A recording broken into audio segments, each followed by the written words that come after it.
Je voulais que ce cubo, qui est une sculpture en soi, une sculpture d'eau, puisque ça évoque véritablement l'eau, je voulais qu'il se propose à être navigable sur les eaux.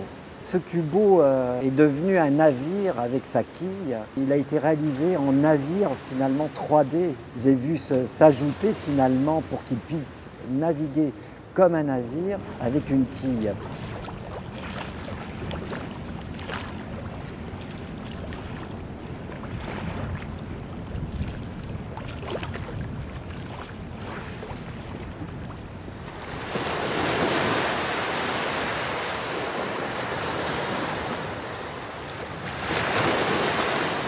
Yves voulait construire un cube sur la pointe. Idée un peu farfelue, c'est vrai, parce que faire flotter un cube sur la pointe, c'est pas si facile que ça. Mais l'idée m'a assez plu. Alors bon, on s'est plongé un petit peu dans les calculs, tout ça. Il faut faire une quille, ceci, cela, ça serait joli, tout ça. L'idée m'a séduit et puis bon, enfin, c'était une aventure intéressante. Techniquement, est-ce que votre savoir-faire était adapté à ce défi? Ah ben, pour construire le cube, c'est facile puisque pas de structure.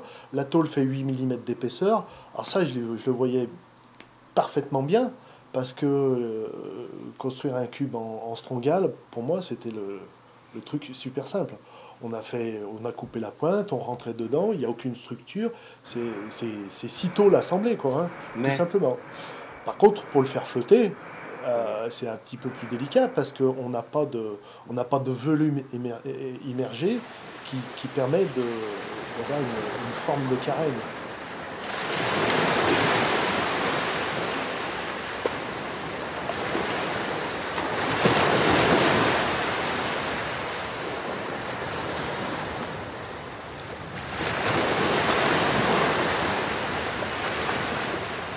Ah ben moi j'ai trouvé ça impressionnant lorsqu'il était sur le camion et qu'après avec la grue ça a été posé.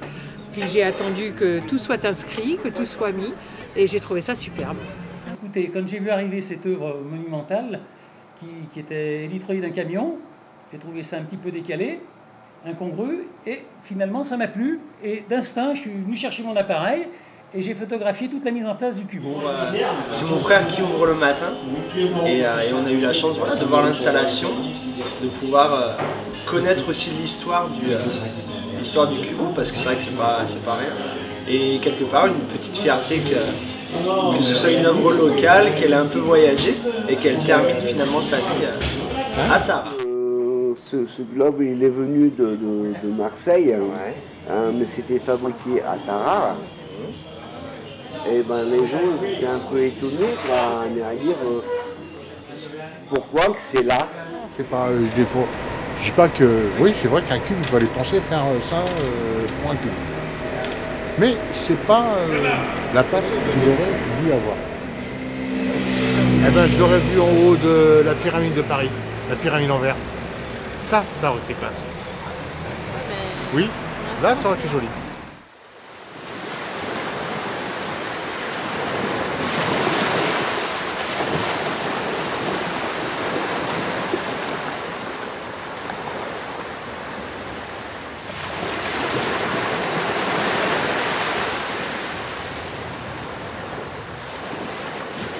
Le cubo, il y a un endroit où je vois bien, c'est dans la fontaine, place de la Madeleine. Je trouve qu'il irait très bien.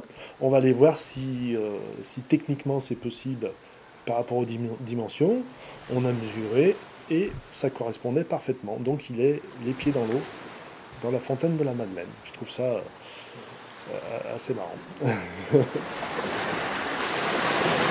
Il y a les deux sons de cloche. Hein. Il y a ceux qui se disent « Oh, c'est super de voir ça, c'est le savoir-faire de la région, parce que bon, il y a du textile, mais il y a aussi un chantier naval. Bon, ça peut être sympathique. Il y en a qui disent « Oh, qu'est-ce que c'est que ça encore ?» Bon, bref. Mais dans l'ensemble, je trouve ça plutôt sympathique. Dans l'ensemble, ce sont plutôt des réactions positives. Voilà. Bien que certaines personnes trouvent que mettre ça place Sainte-Madeleine, il y avait quelque chose d'un petit peu ostentatoire, enfin incongru. Oui. On voit aussi un petit côté, justement, on va dire, provoque gentiment pour savoir comment ça allait être perçu, étant donné qu'on était dans quelque chose d'événementiel, donc on ne prenait pas un grand risque. Et on prenait surtout le risque de voir la réaction des terrariens.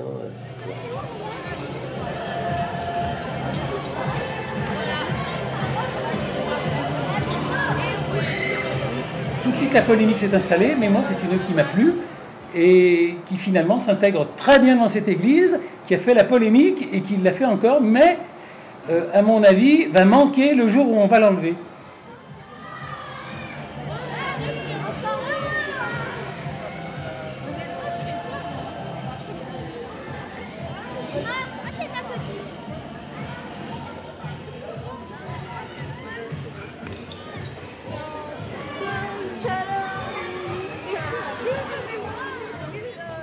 Il fallait venir sur Tarare. Il y avait un constructeur de bateaux, il pouvait donc construire quelque chose qui flotte, même si ce n'était pas un bateau. Il fallait quand même un minimum de mise de fond. Ça représentait quand même, au bas mot, 30 à 35%. Il fallait payer au moins les matériaux. Je pense que tout le reste a été pris en charge par les ateliers. Et l'artiste qui, lui, a fait sa peinture. C'est ce qui constitue l'œuvre d'art, en fait.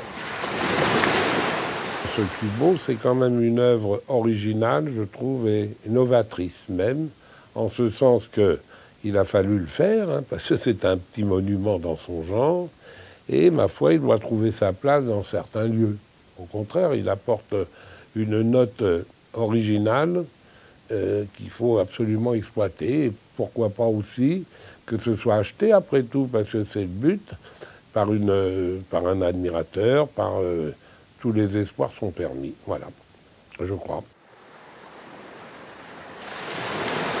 Ce projet a évolué un petit peu au fil du temps, à savoir trouver, disons, déjà des partenaires. Il projetait de faire cette réalisation par rapport à l'eau et à la nécessité de l'eau dans le monde. Il y avait quelque chose à réaliser. C'est la raison pour laquelle on s'est mis aussi partenaire de cette aventure. C'est notre avenir, l'eau. Et je crois que vous pouvez véhiculer cette idée à partir de ce cubo qui allait flotter et peut-être réveiller un petit peu les esprits, à savoir l'importance que l'eau a dans notre vie.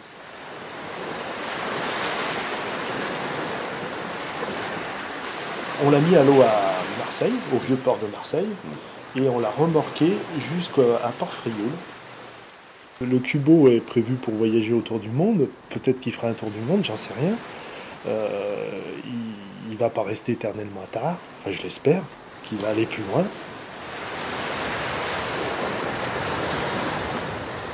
Marseille, cette ville extraordinaire qui, pour moi, est le phare méditerranéen de la France. Donc une grande chance, en fait, de faire tous ces appels qui ont été finalement entendus vu l'historicité de la France et du bassin méditerranéen. Qui est une sculpture en soi. Et ce Cubo, pour moi, exprimait la Méditerranée.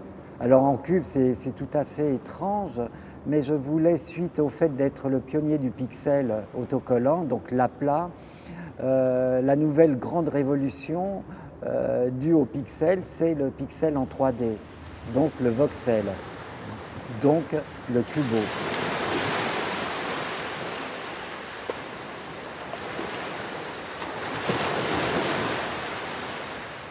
Moi, son avenir, ce qui me plairait fortement, bien évidemment, c'est qu'il aille dans des ports à l'autre bout du monde par rapport au nôtre. Là, il est le long d'un fleuve, d'un cours d'eau, la Seine, mais qu'il puisse être sur l'océan Indien, qu'il traverse l'Atlantique, qu'il aille sur un port à New York, qu'il aille sur un port d'Asie. Je l'imagine aussi pouvoir momentanément sans s'acquis qu'il puisse être visible ou qu'il pose sa géographie, sa géométrie dans un désert de sable.